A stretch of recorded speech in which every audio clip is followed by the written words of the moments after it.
काम ही सबसे बड़ा है, पैसा जिसके पास है वो बहुत बड़ा है। क्षणे रुष्टा क्षणे दुष्टा, रुष्टा दुष्टा क्षणे क्षणे। हम क्षण क्षण में क्रोधित और शांत प्रिय हो। अरे छोड़िए ना, एक छोटा सा उदाहरण है। मैं आपसे बोलूं, आप बड़े सुंदर लग रहे हो, आप बहुत अच्छे हो, बहुत प्यारे हो। आप मेरे ऊपर प्रेम बरसाओगे कि भैया तो बहुत अच्छा सुना, पंडित जी तो बहुत अच्छा बोल रहे। वो हमको पहचान गए, वो पड़ोस वाली नहीं पहचान पाई थी। वो देखो हमारे बारे में सब जानते हैं, और दूसरे ही क्षण कहते हैं हम बहुत बुरी हो, तुरंत आप क्रोधित हो जाओगे। मतलब मैं आपको अपने अनुसार चला रहा हूं। जब मेरा मन करता था आपको गुस्सा दिला देता हूं, और जब मेरा मन करता था आपको खुश कर देता हूं। आप कहाँ हो, पता करके दिखाना, आप कौन हो? अरे भाई, आपके मथुरा में गुरु बिरजानंद के पास में दयानंद सरस्वती जाते हैं और रोज बोलते हैं कि गुरुदेव दरवाजा खोलिए, हम ज्ञान लेने आए हुए हैं। गुरु बिरजानंद बोलते कौन? मैं दयानंद, कल आना। दूसरे दिन जाते हैं गुरु बिरजानंद के पास में, गुरुदेव दरवाजा खोलिए, मैं ज्ञान लेने आया हूं। बोले कौन? बोले बिरजानंद। ऐसा 6 महीने बीत गया, और एक पुण्य दिवस पर दयानंद जी ने बोला गुरुदेव। बोले कौन? बोले वही जानने आया। दरवाजा खुला और उनको ज्ञान मिला, आज वो दयानंद सरस्वती बन गए। तो हमारा मैं क्या है? हम लोग बोलते हैं ना कि एक मतलब श्वान होता है ना, जहां बैठता साफ कर देता है। हम तो अपने मन का ही नहीं साफ कर पाए, गंदगी लेके घूमते हैं। आपको मुझे अपशब्द करने का मन, बोलने का। मैं एक बहुत बढ़िया चीज बता रहा हूँ, जो मेरा अनुभव बता रहा हूँ मैं। आपको मुझे अपशब्द कहने का मन किया कि पंडित जी को अभी व्यासपीठ से उतरने दो, इन्होंने गलत बोला है, मैं उनको कुछ बोलूंगा। और आधे घंटे तक आप मेरे से अपशब्द बोलने के लिए आप अपने मन में बनाते रहे, और आधे घंटे में आपके अंदर निगेटिव एनर्जी का मंथन होता रहा। गंदगी, मैं ऐसे बोलूंगा, मैं वैसे बोलूंगा, उन्होंने हमें ये किया था, हमने उनको ये किया था, हमने वो किया था, ये किया था, वो। आधे घंटे तक आप अपने मन में उस गंदगी को भर के चलते रहे। मिले नहीं, आपने गलत किया, बच्चा हूं, आगे से ध्यान रखूंगा, क्षमा कर दीजिए। अब बताइए फायदा किसका हुआ? आपने हमको गाली दिया, कुछ नहीं फर्क पड़ा, और गंदगी आप अपने अंदर लेके चले। हम तो झाड़ दिए ना। ये अरे होता है ना, वो 3 उंगली हमारे पास है। लोग, बहुत सारे लोग बोलते 3 उंगली हमारे पास है, एक उसकी तरफ है। खुद को जानो। और जीवन में मैं मतलब आप लोगों का कुछ हमसे बड़े हैं, कुछ हमारे बराबर के हैं, कुछ, लेकिन मैं अब तक के अनुभव के आधार पर मैं कह सकता हूं कि व्यवहारिक और सामाजिक ज्ञान आप लोगों से मुझे ज्यादा है, क्योंकि मैं पिछले 35 साल से घर से बाहर हूं, और उस संपूर्ण अनुभव के बाद में, और आप लोगों की तरह हमने भी हर दौर देखे हैं। मैं एक अपने बारे में बोलता हूं।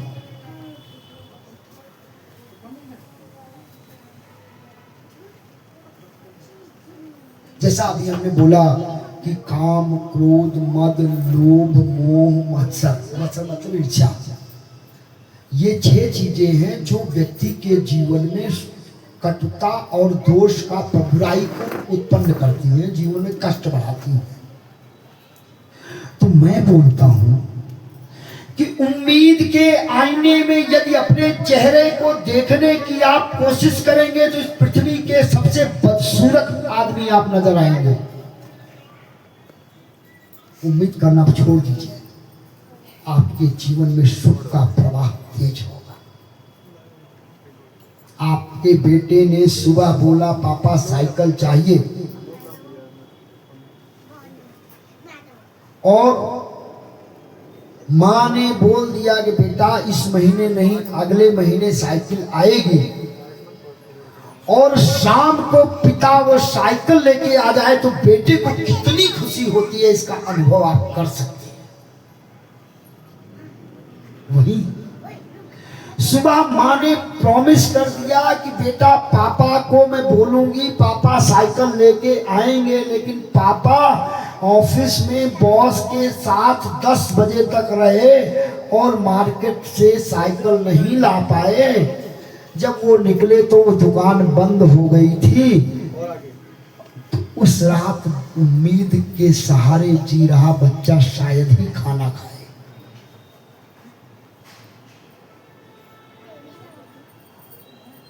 तो उम्मीद के सहारे मत रहो। अब आप बोलोगे उम्मीद नहीं करूंगा जीवन कल, नहीं, कम। दूसरा मंत्र मेरा है,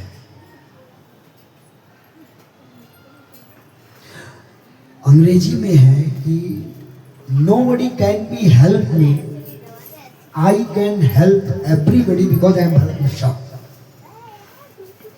हम ये मान के चलते हैं कि हमारी कोई सहायता नहीं कर सकता, हम सबके लिए उपलब्ध हैं। ऐसे में जो सहायता करता है ना, जीवन बदल जाता है। पूरी जिंदगी याद रखोगे, खुश रहो, मत उम्मीद करो। भगवान से सिर्फ एक चीज मांगो कि परमात्मा अगर तुम हमें दे सकता है जीवन में, मैं किसी जन्म में किसी भी प्रकार का पुण्य किया हूं तो सिर्फ एक चीज करना, हमको ये करने के लिए कभी मजबूर मत करना। चाहे धन का हो, चाहे कर्म का हो, चाहे व्यवहार का हो, चाहे आचरण का हो, हमें अपने हाथ फैलाने के लिए मजबूर मत करना। परमात्मा कुछ मत देना, लेकिन हमारा हाथ हमेशा ऐसे रखना। चाहे स्वभाव का हो, चाहे कर्म का हो, और चाहे ज्ञान का हो, चाहे धन का हो, चाहे प्रेम का हो, चाहे दोष का हो, प्रभु मेरा हाथ ऊपर रखना। अरे परमात्मा ने ये दिया ना, अपनी पुश्ते तर जाएगी भाई। ये मत करो, परमात्मा से ये मांगो, मालिक दाता एक राम है, भिखारी सारी दुनिया, लेता एक राम है, पुजारी सारी दुनिया। तो परमात्मा से ये मांगो। तो हमने बताया था कि प्रथम कथा महादेव ने माता पार्वती को सुनाई। दूसरी कथा नेपाल के कागभुशुंडी सरोवर पर भगवान कागभुशुंडी ने नारायण के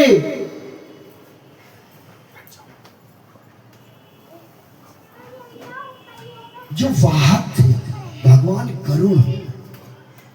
गरुड़ को सुनाई थी कागभुशुंडी जी ने नेपाल में। और तीसरी कथा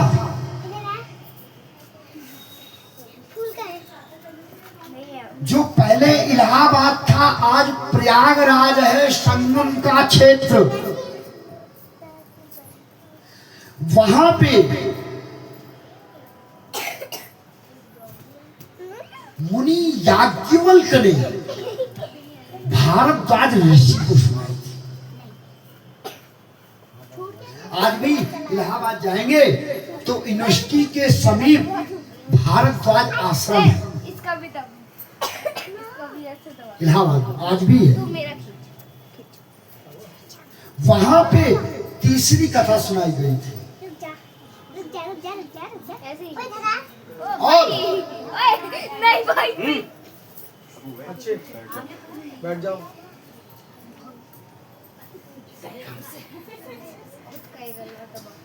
और चौथी कथा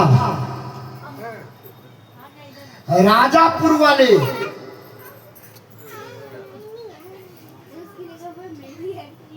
गोस्वामी तुलसीदास जी ने अपने मन को सुनाई थी। बैठ जाओ सब लोग चौथी कथा। एकदम साइलेंट। अब आप बोलोगे कि तो वाल्मीकि जी ने क्या किया? आपका सवाल हो सकता है कि महादेव ने मां को सुनाया,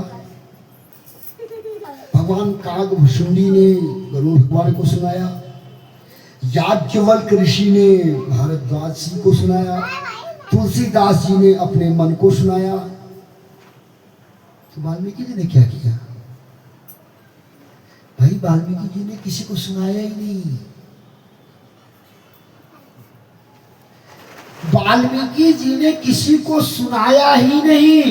उन्होंने आज मीडिया में जो प्रेस नोट छपता है, जो मीडिया के बंधु हैं उनको ज्ञान होगा कि या पिक्चर की जो स्क्रिप्ट लिखी जाती है ना, सिर्फ वही किया, सुनाया नहीं है। बाबा वाल्मीकि ने जो देखा वो लिख दिया। रामायण, वो रामायण है। अच्छा, कितने लोगों को पता है कि रामचरितमानस और रामायण में अंतर क्या है? पता है किसी?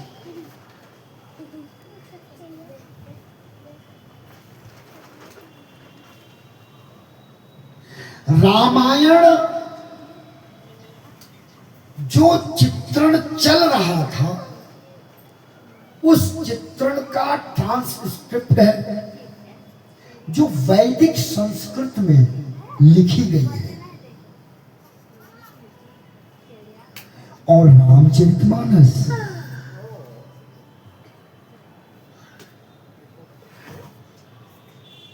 हनुमान जी की कृपा से चित्रकूट के घाट पर भय संतन की भीड़ और तुलसीदास चंदन घिसत तिलक दियत रघुवीर।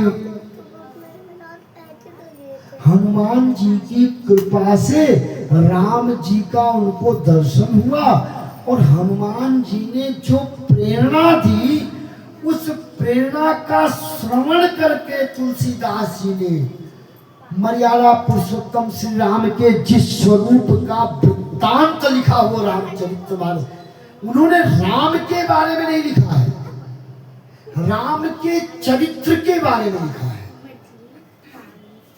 तुलसीदास जी ने कहीं भी, अभी कथा में आएंगे, कहीं भी ये नहीं लिखा। अरे बीच कथा में तुलसीदास जी तो गायब हो जाते, महादेव जी प्रवेश कर लेते हैं।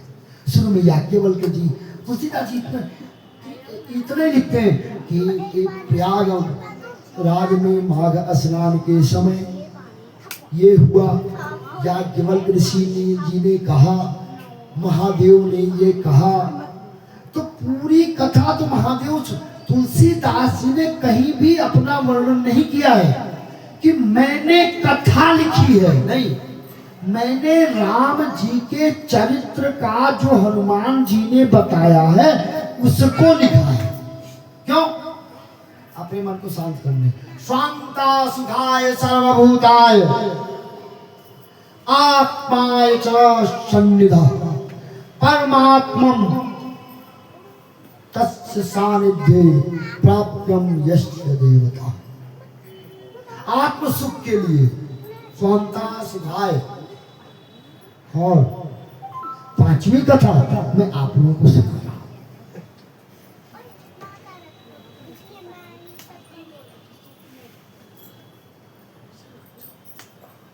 कथा कथा में प्रवेश करने से पूर्व। अच्छा, आप लोग पता है हम लोग घंटी क्यों रखते हैं घर में? हर घर में घंटी होती है। सुबह भगवान जी को जगाने के लिए यूज करते हैं, आरती के लिए यूज करते हैं, भोग के लिए यूज करते हैं। क्यों यूज करते हैं? घंटी रखते क्यों हैं?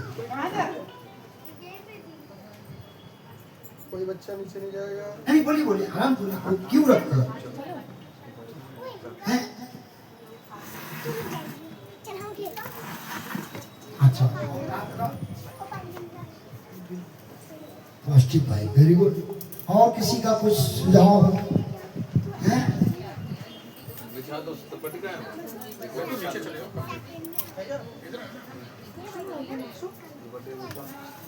असल में क्या होता है कि अभी गाजियाबाद के जिला अधिकारी से आपको डायरेक्ट मिलना हो, गाजियाबाद के जिला अधिकारी से आपको मिलना हो, तो सबसे सरल माध्यम क्या है? सबसे सरल कि पान की टपरी पर जो डीएम साहब का ड्राइवर पान खाने आता है उससे दोस्ती कर लो। सबसे सरल माध्यम यही है, डायरेक्ट नहीं मिल पाओगे। घंटी किसका स्वरूप है? भगवान का। अच्छा चलो, इसी आपने देखा 2 महीने का बच्चा जो होता है वो हंसता है, बोलता है, खिलखिलाता है। आप समझ पाते हो? हम तो पढ़े की हो, लेकिन उस भाषा के ज्ञान नहीं है। कौवा बोलता है, क्या बोलता है समझ में आता है? नहीं। गाय रंभाती है, समझ में आता है? नहीं आता। क्यों? क्योंकि हमने वो भाषा पढ़ी नहीं। भाई जो हमने पढ़ा है, भाई कहा जाता है कि मनुष्य का बच्चा और गाय का बच्चा जब दोनों जन्म लेते हैं तो मनुष्य के बच्चे में जितनी बुद्धि होती है, गाय के बच्चे में उसका 100 गुना बुद्धि होती है।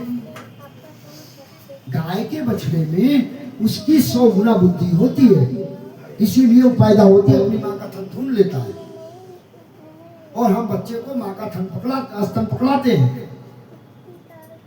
लेकिन मनुष्य क्या है कि मनुष्य के पास ये क्षमता होती है, वो अपने ज्ञान को वृद्धि कर लेता है।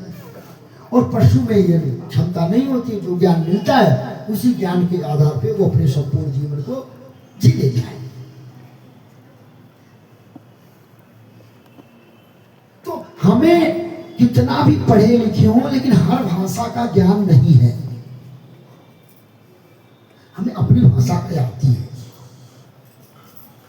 तो अगर केरल का या तमिलनाडु का जिलाधिकारी होगा तो जब हम उससे बात करेंगे समझ ही नहीं आएगा उसको।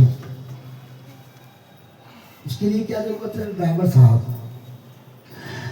तो ना हम घंटी बजा के ये बोलते हैं कि हे परमात्मा, आप मेरी भाषा को समझते हो, मेरे घर में रहते हो। परमात्मा जिस भाषा में समझते हो वो भाषा में मेरी बात उन तक पहुंचा देना। घंटी का सिर्फ इतना ही काम है, बजा बजा के ये बोलते हैं, क्योंकि भगवान वो वाली भाषा समझते जो हमें नहीं आती। हम बोल नहीं सकते। हम वो भाषा बोल नहीं सकते। भगवान को वो भाषा समझ में आती है। अब वो भाषा हमारे भगवान पर कैसे पहुंचेगी? तो भगवान गरुड़, इसीलिए हर घर में गरुड़ भगवान घंटी के रूप में रहते हैं, ताकि हमारी बात हमारे पिताजी को समझा दे। कौन सी भाषा में? जिसमें वो समझते हो। इसलिए घंटी रखी जाती है। तो तुलसीदास जी को भी नारायण तक पहुंचने के लिए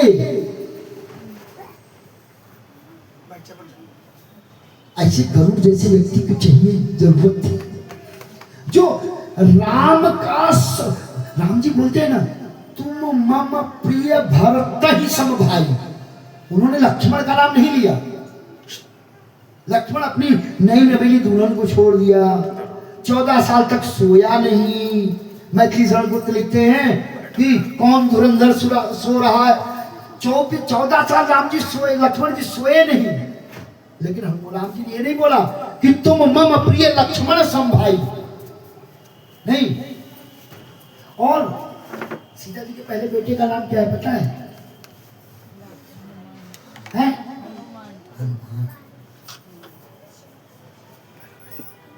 तो तुलसीदास जी को भी ऐसा व्यक्ति चाहिए था।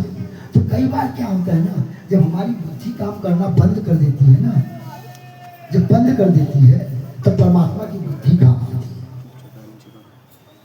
परमात्मा रास्ता दिखाता है। तो हुआ क्या कि तुलसीदास जी ने अपने जीवन में पवित्र को बढ़ाने के लिए वैराग्य को चुनना प्रारंभ किया। अभी आप सुबह सुबह निकलो ना और मंदिर पर जाओ, जय श्री राम रोज बोलो, बोले पागल हो गया, बोले पागल हो गया।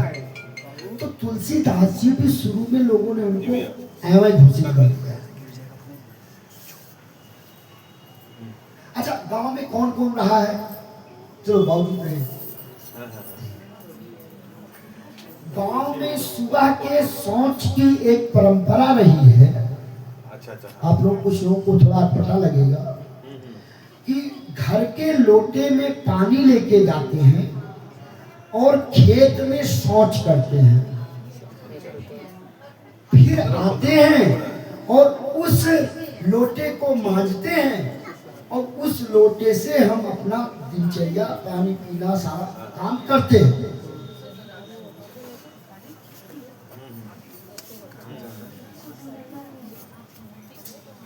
तो तुलसीदास जी भी यही करते थे। आप रोज ध्यान से सुनिए, बहुत अच्छी कथा है, बहुत मार्मिक कथा है, आपसे जुड़ी हुई कथा है, आपकी कथा है, आपकी। जब परमात्मा करता है तो हम नहीं जान पाते।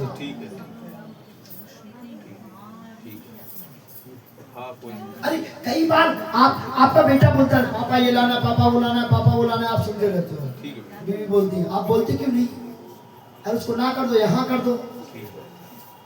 चुप सुन रहे हैं, सुनते रहते हैं। और फिर जो उसका निचोड़ आता है ना, वो करके देते हैं। क्योंकि बोलने से क्या होगा, बेटे को कुछ करेंगे तो बेटी, अभी जैसे बेटा हटेगा तो तेरी बीवी कहेगी मनबड़ की हो,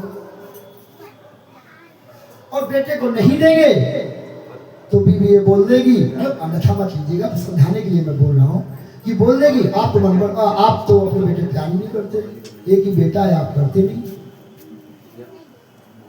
तो शांत आदमी उलझा हुआ, एक शब्द है ना, आई am fed up but I don't know why I am fed up. मैं परेशान हूं लेकिन मुझे नहीं पता है मैं क्यों परेशान हूं। हर आदमी यही है, मैं परेशान हूं। भैया क्या परेशानी? नहीं कुछ नहीं। और खाना वाना नहीं घर में? नहीं, खाने कमी ही नहीं है। और बेटे है गाड़ी से पेट्रोल, रोज ऑफिस जाता हूँ। पिछले महीने आप वहाँ पे होटल में खाना खाने गए थे? हाँ गया था।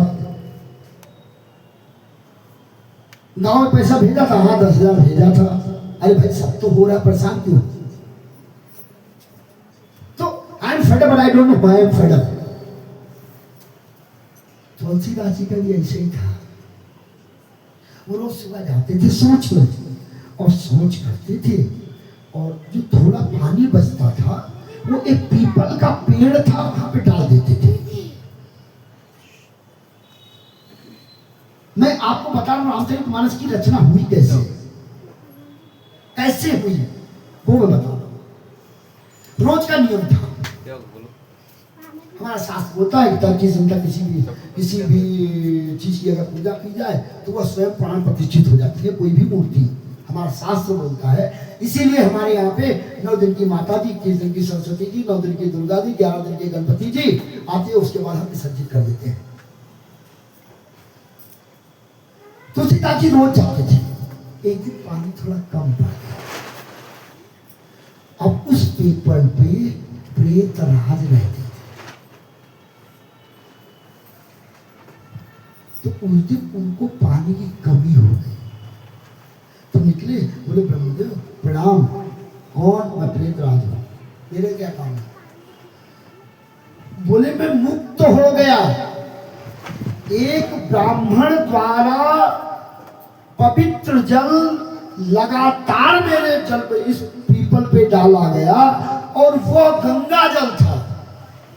अरे भाई, हरिद्वार में रहने वाले गंगा जल पिएंगे ना भाई, भले 10 किलोमीटर दूर हो, पिएंगे तो गंगा ही जल ना। तो मैं पुण्य हो गया, मेरा जीवन मैं धन्य हो गया, मैं मेरी मुक्ति, मेरे हजारों जन्मों के पुण्य जो बचे थे वो इकट्ठे हुए, तब आप जल डालना शुरू किए। मैं तो मुक्त हो गया, मैं बहुत प्रसन्न हूं। वो बोला ना, बिना मांगे लड्डू मिले, बिना मांगे कोई कुछ इनको नहीं। बोले फिर तुलसीदास जी को इतना ज्ञान था कि जो प्रेत होते हैं ना, वो उनको परमात्मा का कुछ सानिध्य मिलता है। एक बार परमात्मा का दर्शन कर चुके होते, कब? मरने के बाद। जब 13 महीना बीत जाता है तो परमात्मा के पास जाते हैं, बोले मैं शरीर दे दूं। तो बोलते हैं भाई पिछले वाला दिया था, तूने आत्महत्या किया था, इसे तो प्रेत बना है। भाई अकाल मृत्यु के कारण व्यक्ति प्रेत बनता है, तो परमात्मा उसको शरीर नहीं देते। तुलसीदास जी को ये ज्ञान था। बोले भाई एक काम करो ना, मुझे राम से मिला दो, अगर तुम खुश हो मुझसे मिला दो। तो बोले देखो, हमने पिछले जन्म में ऐसा दुर्कर्म किया कि प्रेत बनना पड़ा, तो मेरी पहुंच राम तक तो नहीं है। बोले फिर हनुमान जी से मिला दो, वो चिरंजीवी है, 7 चिरंजीवी है, 7 चिरंजीवी। अरे 7 चिरंजीवी पता है ना? अरे जिसमें परशुराम जी भी हैं, व्यास जी भी हैं, हनुमान जी हैं, अश्वत्थामा है, ऐसे 7 चिरंजीवी हैं। तो उन्होंने बोला हनुमान जी से, बोले भाई उतनी पहुंच मेरी नहीं है। क्यों? बोले भूत प्रेत निकट नहीं आवे। जो उनकी चालीसा पढ़ लेता है उसके भूत प्रेत तो निकट नहीं आते, मैं उनसे कहां से मिल पाऊंगा? बोले सुनो, एक चीज मैं बता सकता हूं। बोले क्या? बोले हनुमान जी हर कथा में आते हैं और सबसे पीछे बैठते हैं, सबसे पहले आते हैं और सबसे जल्दी उठ के चले जाते हैं। बोले मैं पहचानूंगा कैसे? बोले कथा में जो वहां पे इलाहाबाद प्रयागराज में कथा हो रही है, उस कथा में जो व्यक्ति सबसे मलिन वस्त्र धारण कर, सबसे निरीह स्वरूप में सबसे पहले आकर के बैठा हुआ दिखाई दे और सबसे जल्दी जाने लगे, जैसे जयकारा हो जाने लगे, वही समझ लेना वही हनुमान जी है। खैर लंबी कथा है। प्रेतराज की कृपा से उस कथा में तुलसीदास जी जाते हैं और हनुमान जी का पांव पकड़ लेते हैं और बोलते हैं कि मालिक मेरी नैया तुम्हारे हाथ में है। अरे छोड़ो ना, मैं तो बदलू कर रहा हूँ, क्या बहुत सारा बोला है। अंततः हनुमान जी ने उनको शागिर्द किया और उनकी कृपा से 1600 वर्ष, सन 16वीं शताब्दी में उन्होंने ये तुलसीदास जी ने इस ग्रंथ की रचना। जिसका आज हम कथा के रूप में प्रारंभ करें। तो चलिए आज सबको हम लेके चलते हैं प्रयाग। अच्छा, माघ मेला कौन कौन नहाया? माघ मेला जानते हैं क्या है?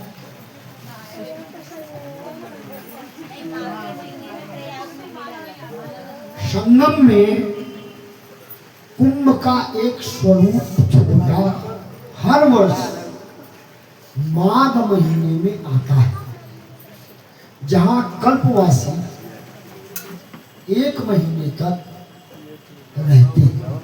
अच्छा चलो,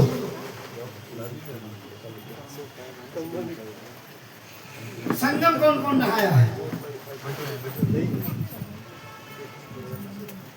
चलो मैं एक शब्द यूज कर रहा हूँ, ध्यान से सुनना, अपने आप को मन को। संगम नहाने क्यों जाते हैं?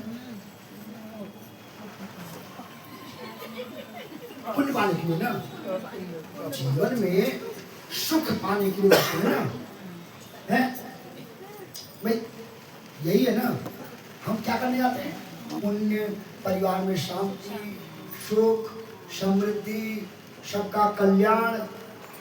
अच्छा, पेट्रोल पंप पर जाने के बाद में क्या आपको वहां पे ड्रम में पानी भरने के लिए बोलेंगे, मिलेगा? नहीं करते हैं।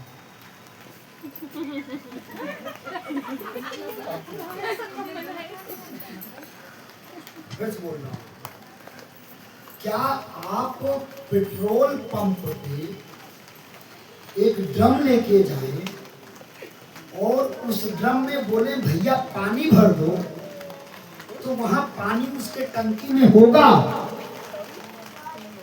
हम वही करते हैं। विस्तार से समझो। वहाँ सब पापी पापी आते हैं। समझ नहीं आ रही, विस्तार करो। हाँ, मैं वही बोला, मैं वही समझा। हम ध्यान से सुना सबकी बात। हम आज कथा नहीं सुना रहे, हम आज वो बोल रहे हैं ना, ताकि एक होता ना, तो ये ना जो बच्चे साल भर पढ़ाई करते हैं, एग्जाम को बहुत अनमोल प्रसंग बोल रहे हैं आप। हम आपको उस कथा में डुबकी लगाने के लिए तैयार कर रहे हैं। उस कथा में प्रवेश करें। चलिए ध्यान से सुनिए। नहीं आएगा। चलने दो। बहुत बढ़िया। हम कथा में जाते हो, हम नदी में नहाने जाते हैं पुण्य कराने के लिए। हम नदी या संगम में नहाने जाते हैं अपनी जीवन में शुभता, परिवार के कल्याण के लिए, सुख समृद्धि प्राप्त करने के लिए जाते हैं। लेकिन वहां जाके मैल धोके आते हैं। चार्जर भी मेरा चार्जर। अरे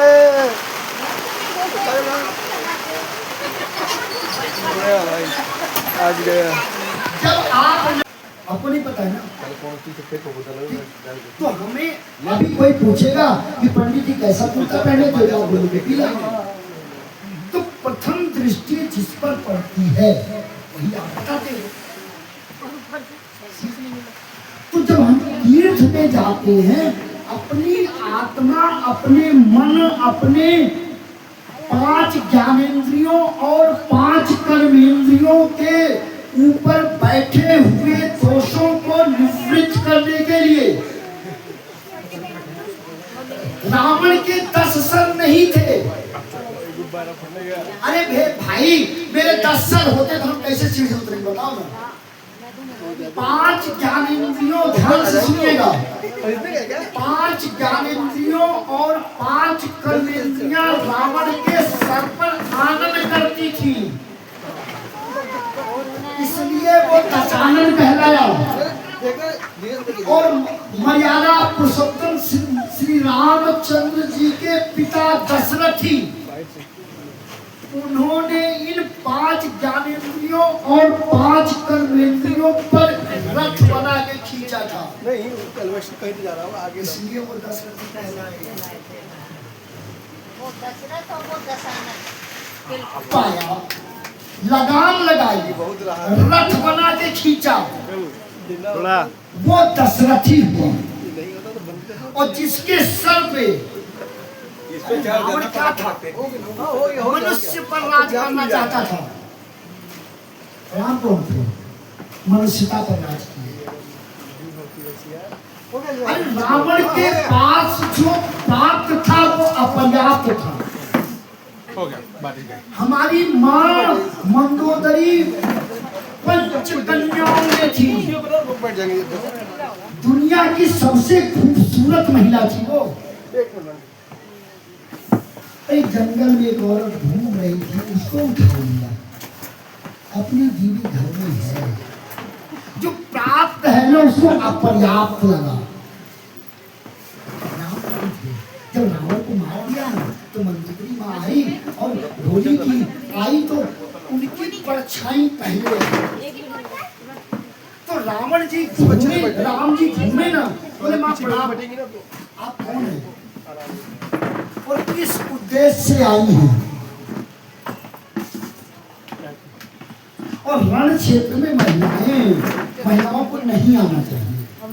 आप कौन सा मेरे से अपराध हो गया माँ, आप यहाँ आई हो? बोले मैं छोटा है दशानन की पत्नी हूँ। पर छोटे हैं ये बात ये साइड कोई गलती हो गई क्या? मैं ये देखने आई थी कि मेरे पति को जिसने मारा है ना उसमें था ऐसा क्या कि मेरे पति को मार दिया। तो सीधा आगे आ रहा है तो वहाँ देखा क्या?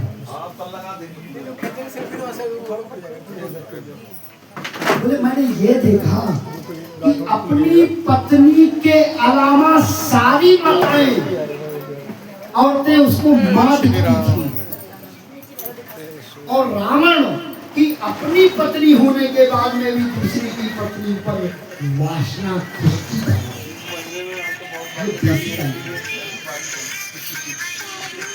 राम और रावण।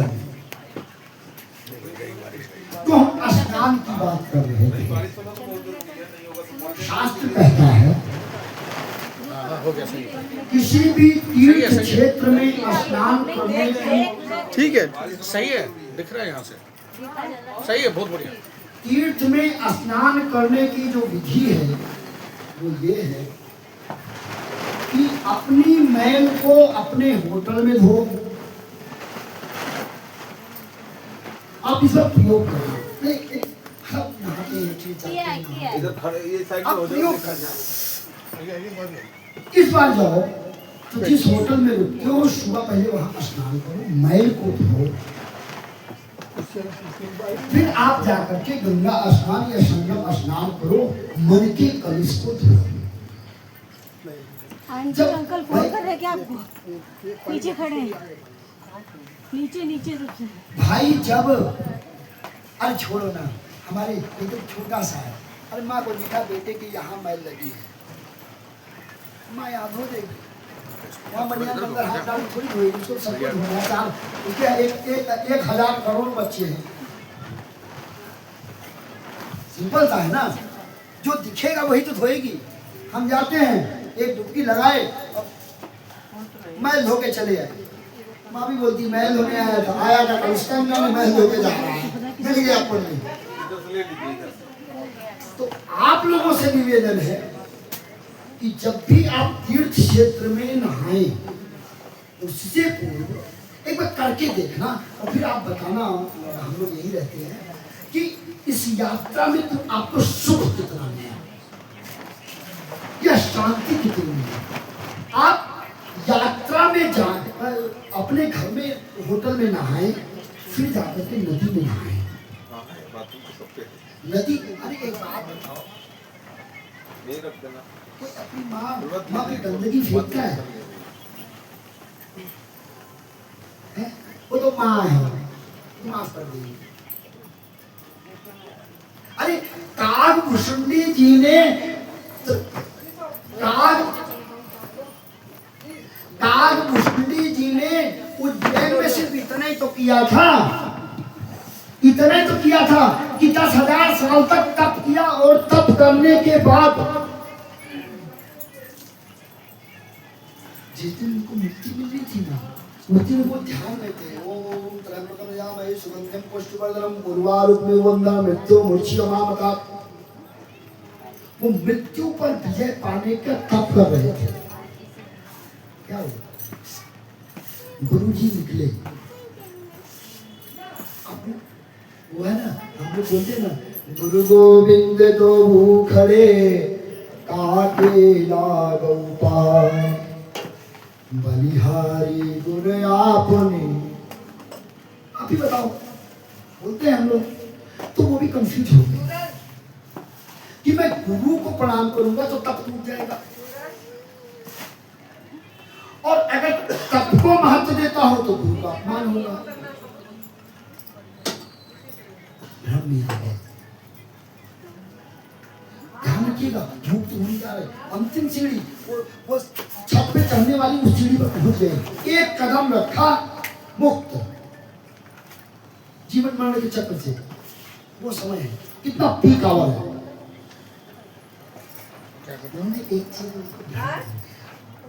अरे मेरा खाना खा रहे हो ना, खाना खा लो। बात होता है ना भाई, गुरु जो होता है वो धर्म पिता होता है। सुन रहा बात। और उन्होंने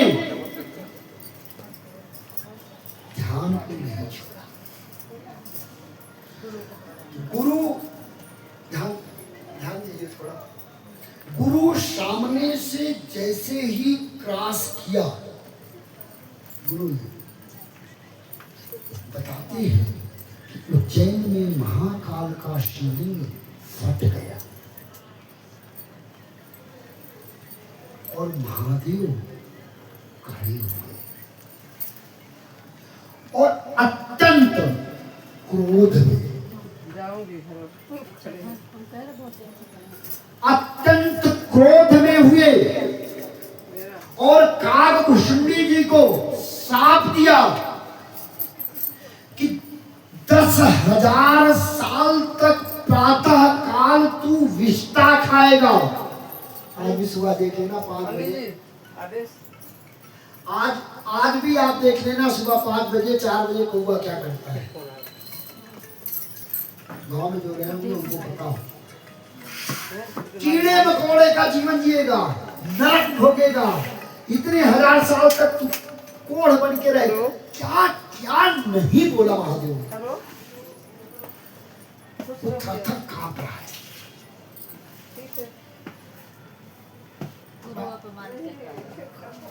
गुरु अपमान मत करो।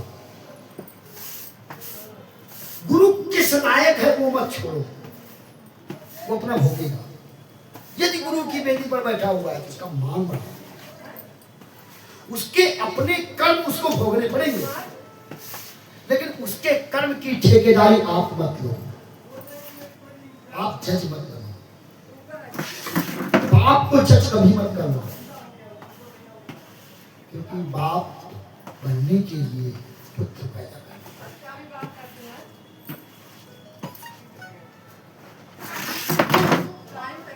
अपमान किया उन्होंने और उस अपमान का परिणाम ये रहा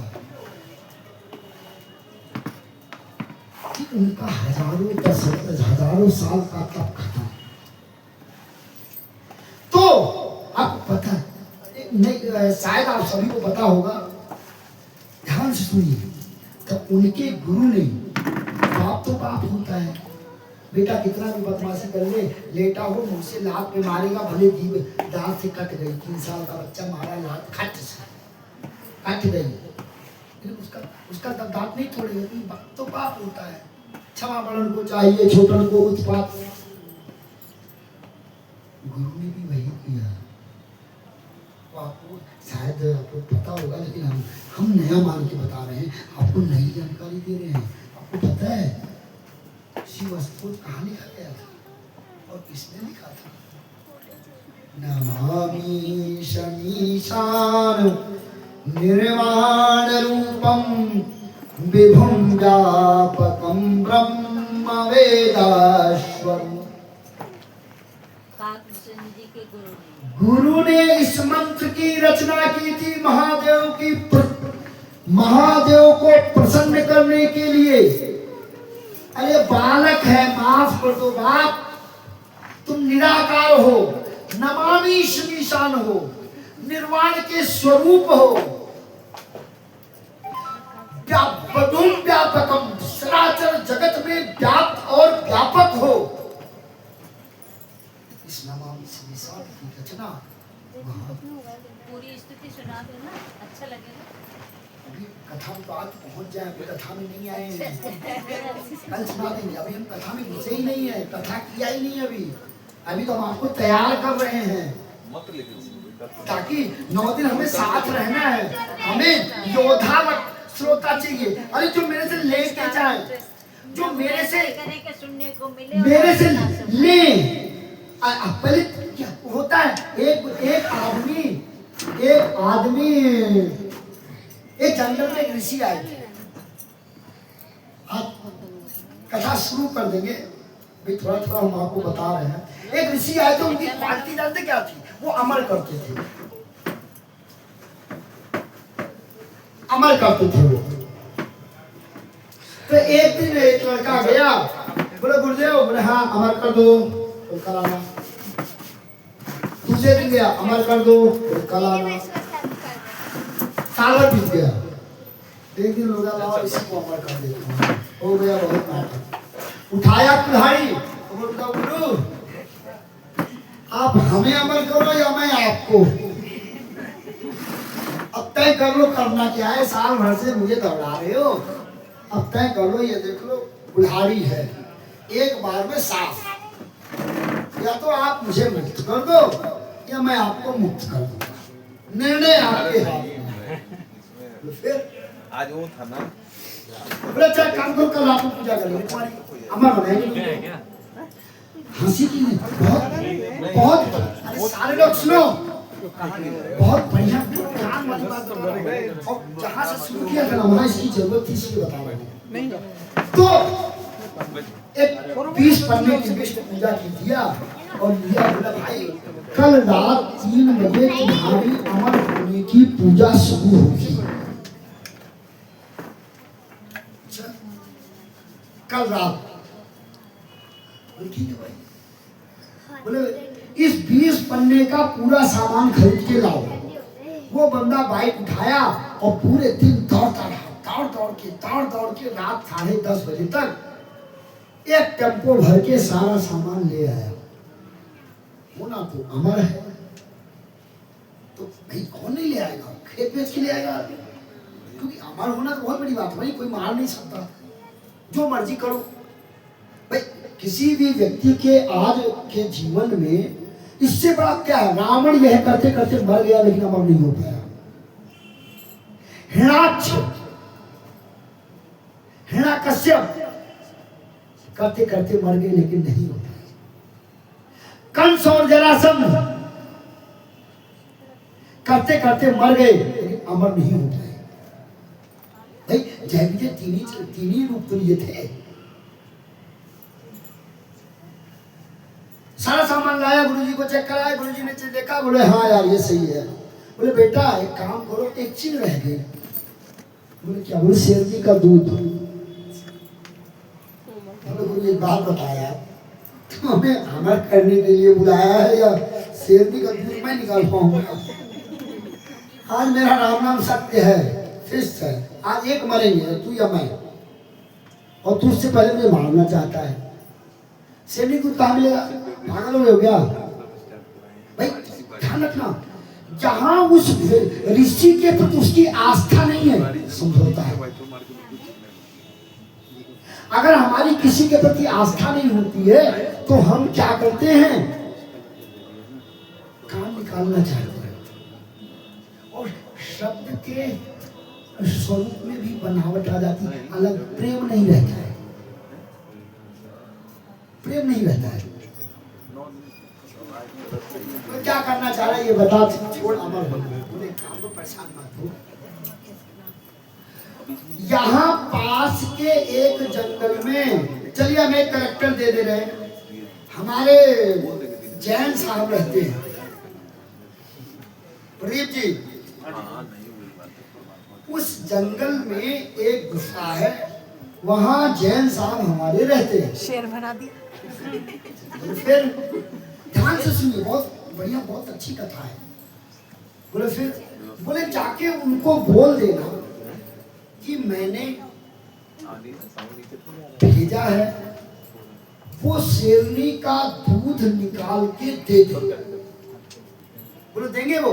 बोले मेरा नाम ले लेना, वो दे देंगे। वो शेरनी 8-10 पाले हुए हैं। अभी मत कहना कि अभी एक ही पाला हुआ है। कथा को एंजॉय करो। तो सुनिए, तो वो व्यक्ति जैन साहब के पास 11 बजे रात में जाता है। बोले भाई साहब, बोले वो गुरु जी जो उस जंगल वाले हैं, वैसे फैल जाएगा। बोला है शेरनी का दूध दे। बोले ठीक है, मैं कितने बजे पूजा? बोले 3 बजे। बोले यहाँ से तुम्हें अपने आश्रम जाने में कितना लगेगा? बोले 35 मिनट। बोले ऐसा मैं 2 बजे दूध निकालूंगा और तुम्हें दे दूंगा, तुम बैठो आराम करो। आगे लगा दिया, चाय पिलाया, वो चाय पी रहे थे। 2 बजे गया और वो गए जैन साहब, और वो शेरनी के दूध को उन्होंने निकाला। एकदम ध्यान से हम लोग उस मक्खन पे पहुंचने वाले हैं, जिस स्नान।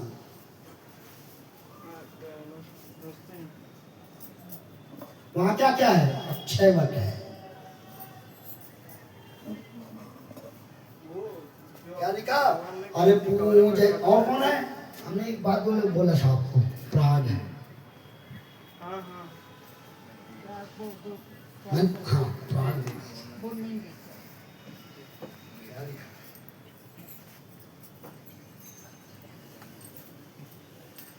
पूजई माधव पद।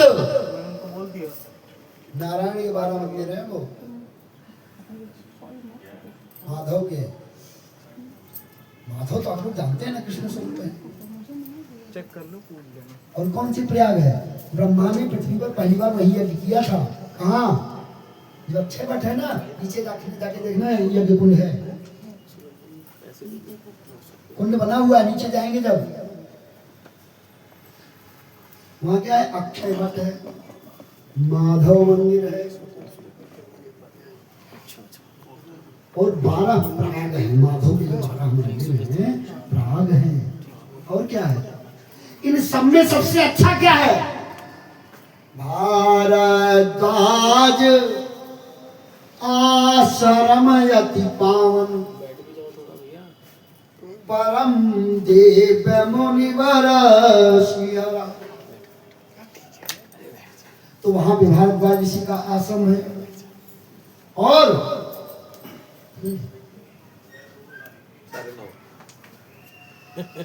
तो कल से घड़ी लगा लेना, यहाँ लगा देंगे। तो वहां आश्रम है।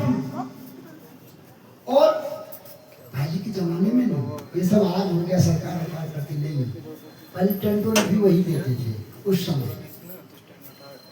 तो याज्ञवल्क्य ऋषि और प्रयागराज का जो मेला था वो खत्म हो गया, ठीक है।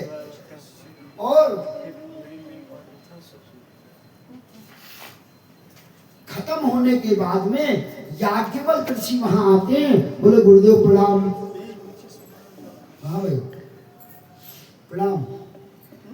भाई हमने तुम्हारे से टेंट लिया था, इतने चौकी नहीं थी, और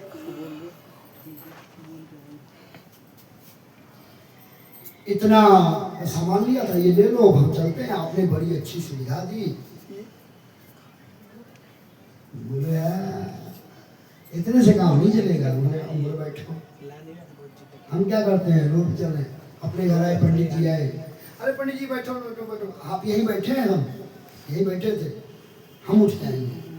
अरे पंडित जी आओ, बैठो बैठो, यहीं बैठो बैठो।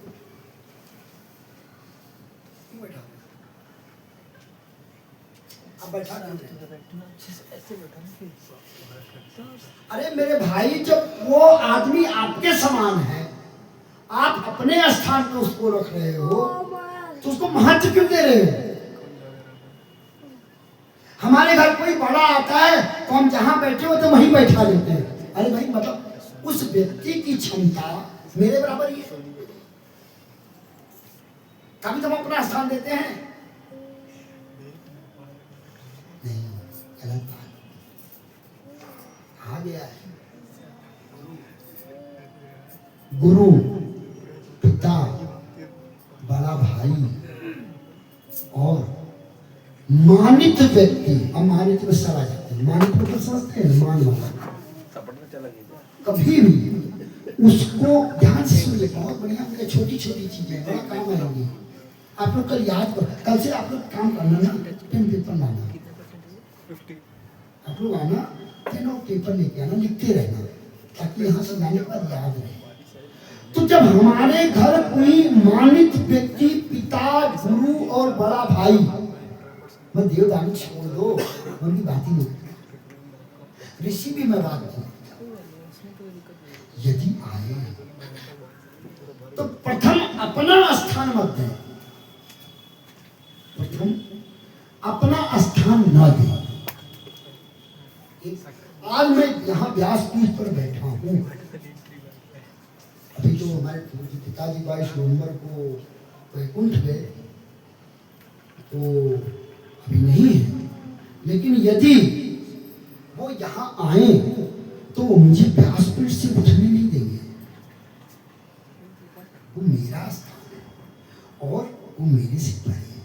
तो हमें, अगर आप एक व्यवहार की बात करें, मैं छोड़ दो अध्यात्म भाड़ हो जाए, मन मानो भगवान को, मन मानो कुछ नहीं, आपको व्यवहार में सीखो, आपका जीवन बदल जाएगा। आपका पिता, आपका बड़ा भाई और आपका मानित व्यक्ति, मानित में किसी को मान लेना, यदि वो आता है तो संभव है कि उसे दूसरा स्थान दे, उचित।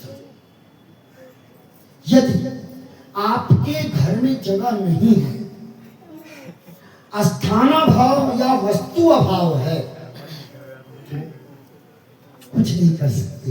एक तौलिया उठाइए, वहां बिछा दिए, भैया बैठो। उसमें आपने क्या क्यों मान दे रहे हो यार?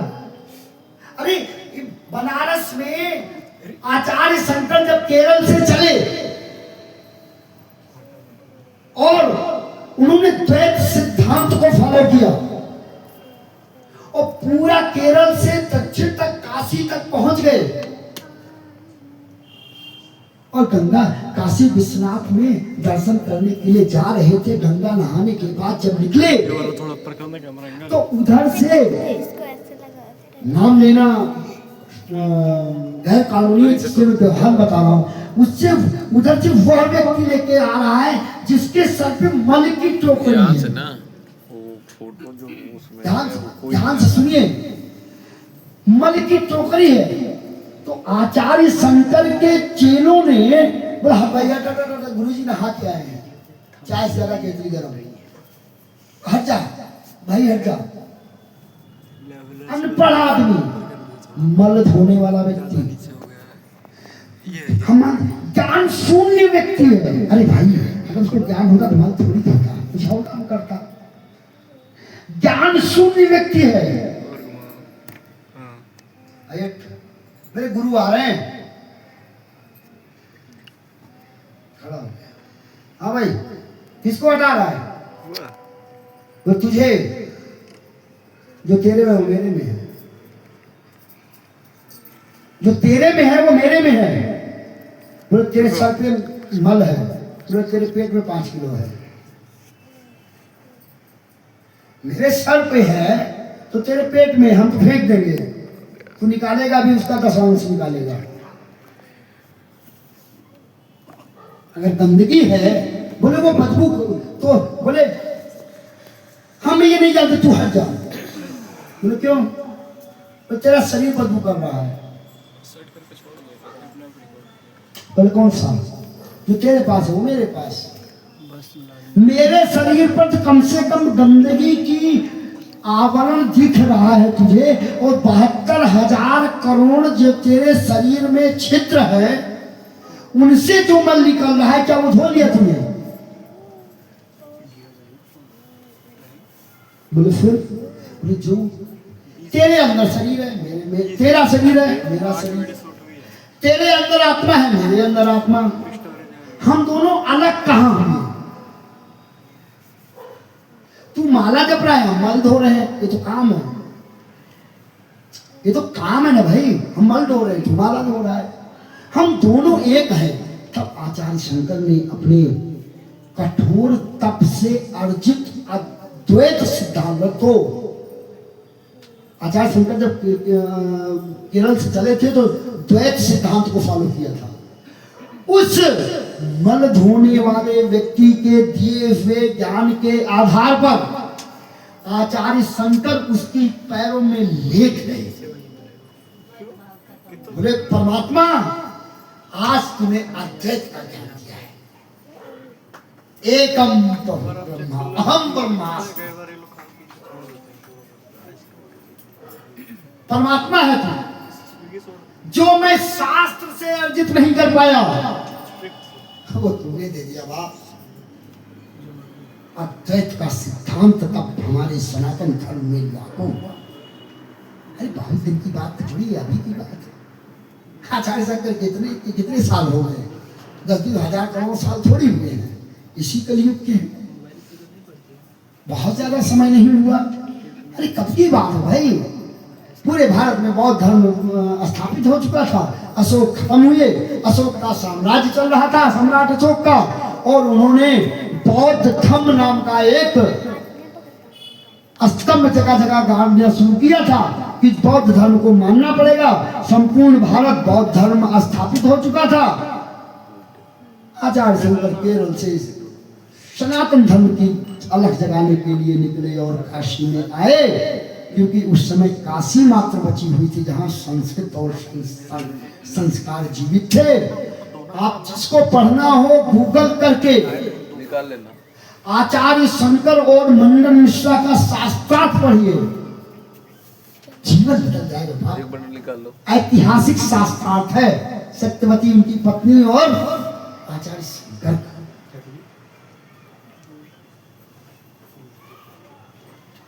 तो हमने तो याज्ञवल्क्य तो मैंने क्या बोला कि उन्होंने कहा कि अपना स्थान नहीं लिया। भाई आप ये बताइए, आपके आश्रम में तो सबसे बड़ा पद है, सिंहासन है, वो सबसे बड़ा है ना, जो आपका सिंहासन है, या किसी भी आश्रम में, या डीएम साहब क्या डीएम की कुर्सी है, वो सबसे बड़ी कुर्सी है।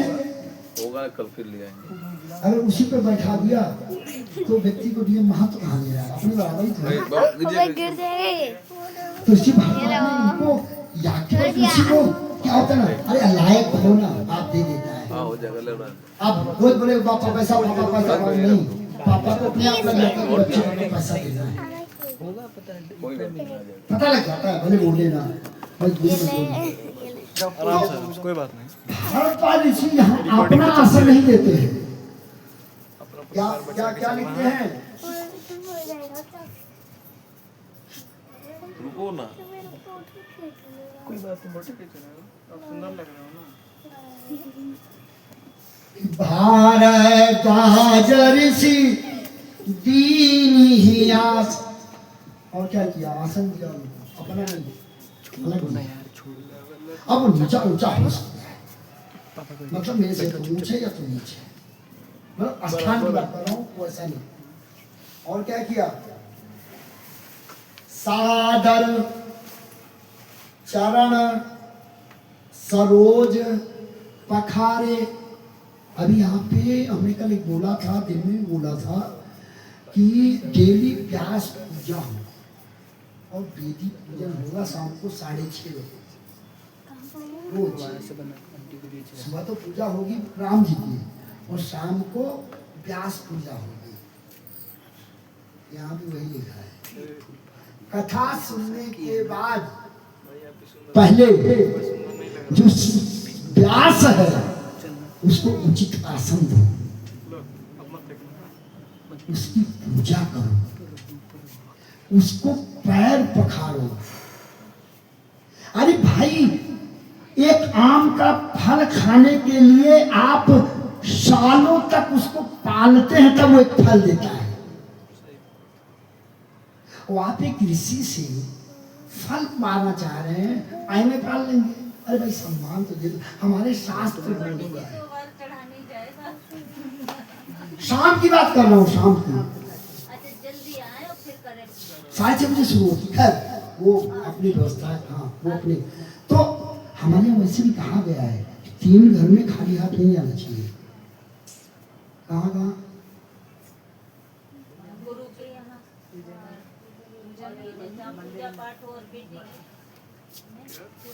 गुरु के घर, पिता के घर और पुत्री के घर। तो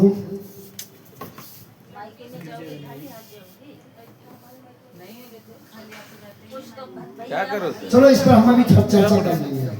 आप लेके जाती हो 10 रुपए का लड्डू, वो 500 की लड्डू, अम्मा आपकी 1000 रुपया दे देती हैं। आप लेके जाओगी 100 रुपए के लड्डू तो अम्मा 200 रुपया देंगी। खाली हाथ गुरु के घर कभी भी जाओ, कभी भी खाली हाथ मत लेके जाओ। अरे कुछ नहीं लेके जाते हो ना, अपनी आस्था लेके जाके चरणों में रख दो। पैसा नहीं चाहिए, आस्था रख दो ना। तो यहाँ पे सादर चरण सरोज पखारे और अति पुनीत आसन बैठारे। पुनीत आसन, मेरे से ऊंचा वाला। अपना मत देना आप लोग भी अपने घर में। अगर आपका गुरु, आपका पिता, आपका पितृ आ गया, पूज्य है, वरिल है, अपना आसन मत देना। चलो आप चदरा नहीं बिछा सकते, अगर उस कुर्सी पर बैठो तो उस पर मत बैठिए, नहीं तो उसका मान प्रभावित होगा। और आपके व्यवहार जगत में अगर वो छोटा होगा तो वो घमंड करेगा, आपकी इज्जत का लावन कर देगा।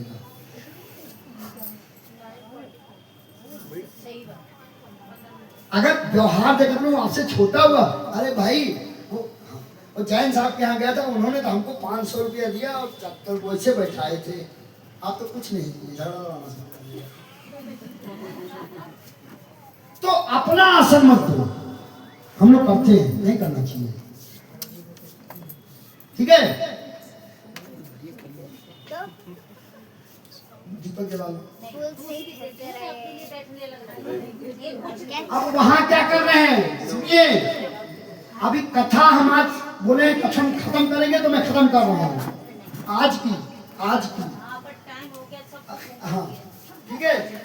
अब आप मैंने एक बोला था आप उस लायक बनो, तो भारतवादी ऋषि इसलिए ये नहीं बोले। एक बात बताएं, आपके यहाँ कोई रहने आया, वो गुरु जी आए, अरे गुरु जी वो मेरी भैंस वहाँ वो कर रही, वो कर, ऐसे बात करने लगते। 4 दिन रहो तो गुरु भी अगर 4 दिन आपके यहाँ रहने लगे ना तो आपकी बुद्धि और बोली बदल जाती है।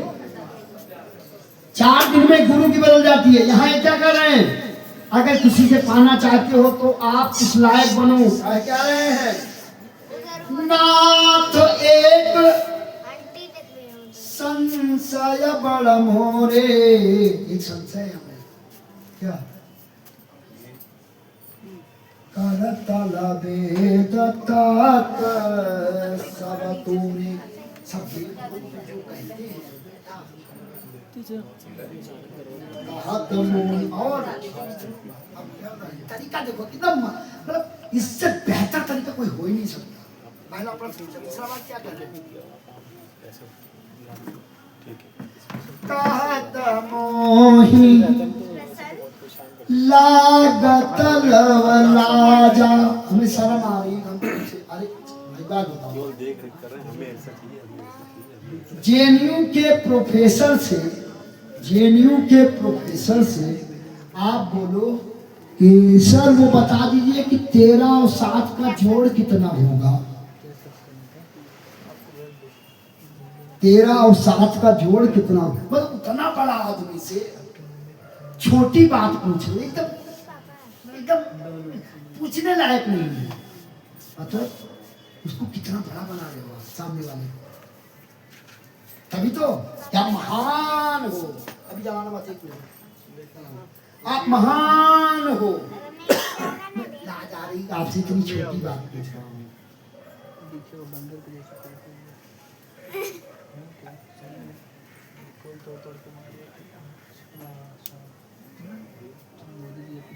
तो बोलते राम कौन है, हमको बता दो। पहला प्रश्न, अरे वो जो अयोध्या नरेश की बेटी है वो राम है। अरे जो चित्रकूट में रहे थे वो राम है। अरे जिनकी पत्नी चली गई थी तो लंका में लंकापति को मारा था, क्या वो राम है? भारद्वाज ऋषि या केवल ऋषि, राम कौन है? तो याज्ञवल्क ऋषि मुस्कुराए, बहुत चालाक है, हम अवश्य बताएंगे और हम भी कल जानेंगे कि राम कौन है। श्री राम जय राम, राम श्री राम, प्रभु श्री राम अवधपति, हरे लादा पुरुषोत्तम राम।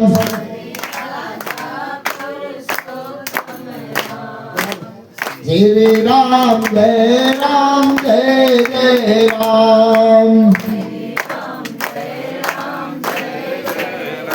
राम श्री राम जय राम, जय जय राम। दूध गिरने लगा फिर। प्रजापति रामचंद्र की, पवन पुत्र हनुमान की, अयोध्या धाम की, सर्वदेव माता सीता की, राजा दशरथ की, तीनों माताओं की, सब संतन की, सब भक्तन की, सब श्रोताओं की, स्व माता पिता की जय करो। पीर बोलेंगे हर हर। चीकू बेटा और पंडित जी की बात पूरी हो जाए। नहीं भूमिका इतनी सुंदर बनाई है,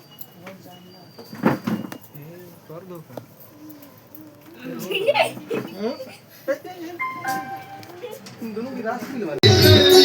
आरती श्री रामायण जी की, कीरति कलित ललित सिया दी की।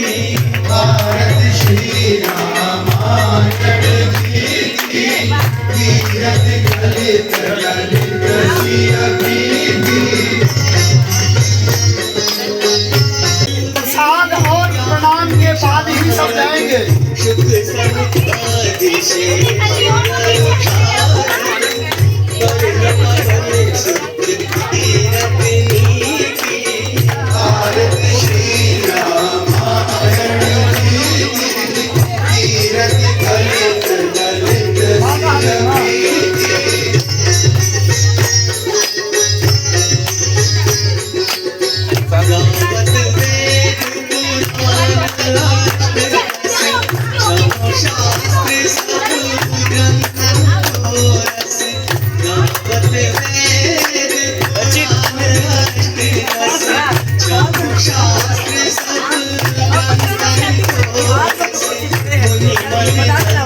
संपादि से बता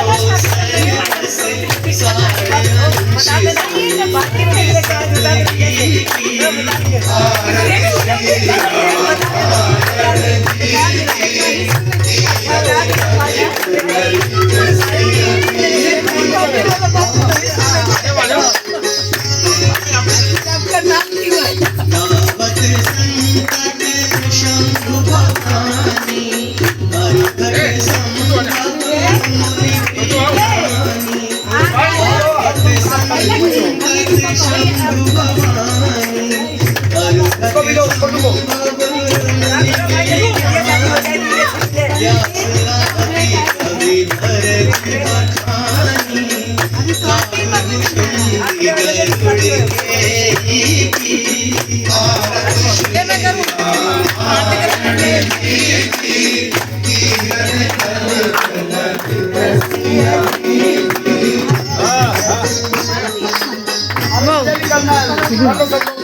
कलिमल हरि विषयस की सुभग सिंगार मोती चुपकी कलिमल हरि विषयस की सुभग सिंगार मोती चुपकी गगन रोग दुनिया की साथ मात सब विधि तुलसी आरती